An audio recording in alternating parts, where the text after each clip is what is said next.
Evet, herkese iyi akşamlar. Birkaç gün ara vermiştim. Bugün kısa bir video yapayım dedim. Spinoza'nın hayatını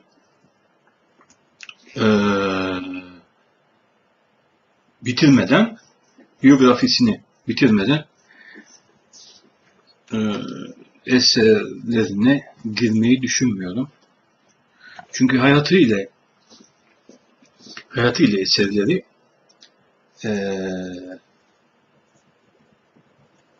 birbiriyle ilişkili şeyler. Kısaca, çok kısaca 3 terimi daha önce ele almıştım. Bu 3 terimi çok kısaca toparlayacağım. Çünkü daha önceki videolarda açık değildi. Özetlemem gerekir. Bir tanesi finalizm dediğimiz olay. Finalizm kısaca her şeyde bir amaç olması fikri. Her şeyin bir amacı var fikri. Teleoloji ise bu amacı inceleyen, araştıran bir düşünce. Bilim değil. Sadece bir düşünce. Bilim değil çünkü önce her şeyde bir amaç olmasının kanıtlanması gerekir ki, bilimsel bir gerçek olması gerekir ki daha sonra teoloji bu amacı incelerken kendisine bilim vasfını yükleyebilsin. Gördüğünüz gibi hem finalizm bir öngörü, varsayım, hem de doğal olarak her şeyde bir amaç olduğunu iddia eden finalizmin bu amacı incelemesi ikinci elden bir varsayım. Bir de nomoloji demiştim. Nomoloji ise sıralama olayı. A olayının olması için B olayının önce olması lazım. Yani daha önce örnek vermiştim. Yine aynı bardak. Bardağı alıyorum ve biraz su içiyorum. Bu suyu içme eylemimin olması için önce şu andaki durumda, şu andaki koşullarda bardağın ve suyun olması gerekiyor. Bu mantık sıralaması dünyadaki bütün olaylarda var. Eğer bunu tersine çevirirseniz bunun olması mümkün değil. Yani benim şu an su içebilmem bardağın ve suyun olmasına bağlı. Tersi mümkün değil. Kısaca değineceğim dedim ve bana kısaca bir toparlama yaptıktan sonra Spinoza'nın hayatına devam edeceğim. Bildiğiniz gibi kendisi Malan, yani İberik peninsülde, yani İspanya Yarımadası'nda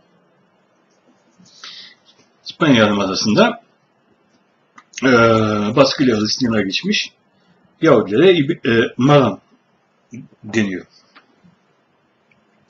Bu Malanların oldukça maceraları var. Bir ülkeden diğerine kovulma vesaire. Sonunda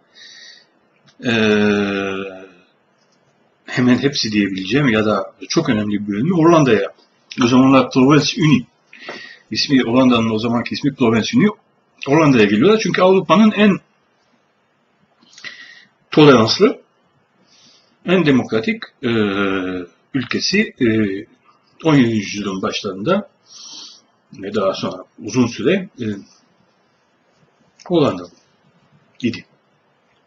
Hollanda'ya gelince kendi eski dinlerine dönüyorlar. Spinoza'da Malan bir aileden geliyor.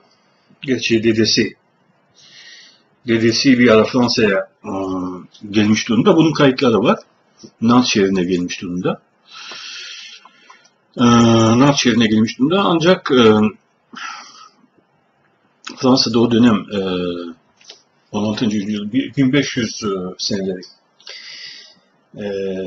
1593 tam olarak da Nant'ta olduğu, dedesinin Nant'ta olduğu, ancak fazla uzun süre kalamadı çünkü Fransa'da hem Judaizm yasaklamıştı, resmi olarak yasaklamıştı, hem de özel olarak Portekizlere karşı bir baskı söz konusuydu. Nitekim ailecek Hollanda'ya yerleşiyorlar.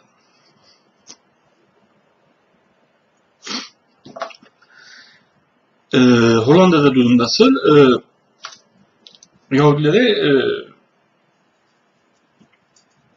diğer ülkelere kıyasla büyük bir tolerans var, büyük bir serbestlik söz konusu.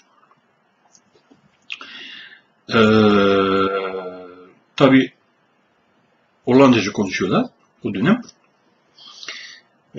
Yahudiler Hollandaca konuşuyor. Fakat Portekizceyi vernaküler lang olarak konuşuyorlar. Yani vernaküler kendi aralarında bir gruba ait, kendi işlerinde vernaküler bir dil olarak kullanmaya devam ediyorlar Portekizce. Zaten Spinoza'nın kütüphanesinde Portekizce, İspanyolca, Latince, İbranice,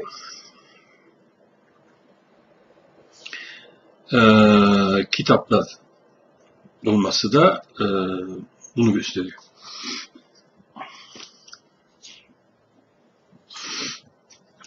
Spinoza'nın eserlerini Latince yazdığını biliyoruz. Gerçi bu konu biraz karışık, oldukça da tartışmalı. Fakat Latince yazdığını tahmin ediyorum. Çünkü Spinoza zaten bir kişi olarak çok temkinli biri. Ortamın çok iyi farkında. Çok cesur biri. Kişiliği çok güçlü fakat çok temkinli.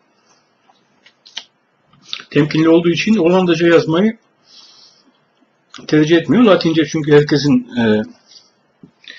konuşup anlayabileceği bir dil değil Hollanda'da. Resmi dil de değil ayrıca. Bu yüzden Latince yazarak dar bir çevrede, o zaman daha önce söylediğim gibi dar bir çevrede Republik Devlet, yani Mektuplar Cumhuriyeti denen Avrupa'ya yayılmış belli başlı kişiler arasında mektuplaşmayla, Latince yazılarak mektuplaşmayla bir bilgi dağılımı söz konusu. Aslında bu çevreler dar çevreler.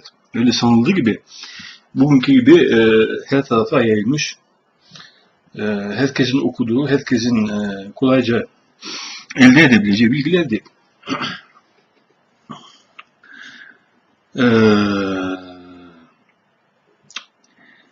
Peki, nasıl başlıyor eğitimine? Spinoza aslında küçük yaştan beri çok okuyan biri. Ailenin hatta ön göze batan kişisi, iki kardeşi var. Bir kız kardeşi, bir de abisi. Diğerleri ticaret parayla çok uğraşmalarına rağmen Spinoza'nın doğal olarak okumaya, araştırmaya çok küçük yaştan beri büyük bir ilgimi var. Zaten yaptığı başka bir iş de yok. Esas olarak okumak, yazmak, öğrenmek. Yani bunu derken yanlış anlamayın. Hayatı boyunca çalışarak kendi ekmeğini kazanıyor. Zamanının en ileri teknolojisi sayılan polisser de lünet dediğimiz, polisser de lünet yani mercek, bugünkü mercek dediğimiz mercekleri hazırlayan, mercekleri ölçerek, titizlikle hazırlayan, o zaman en yüksek teknolojisi, en gelişmiş teknolojisi olan bir meslekle hayatını kazanıyor. Hayatını daima çalışarak kazanmış biri.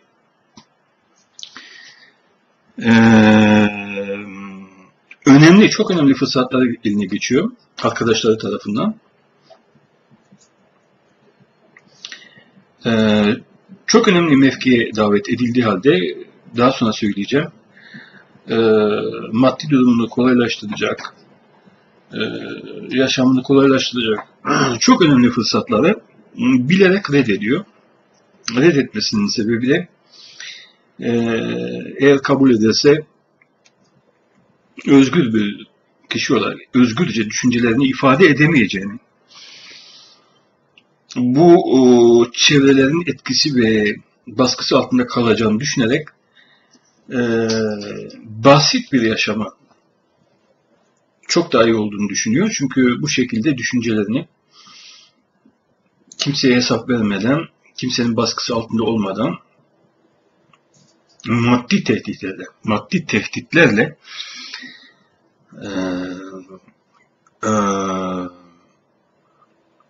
ve maddi tehditlere maruz kalmadan ifade edebileceğini düşünüyor. Ve nitekim de öyle oluyor.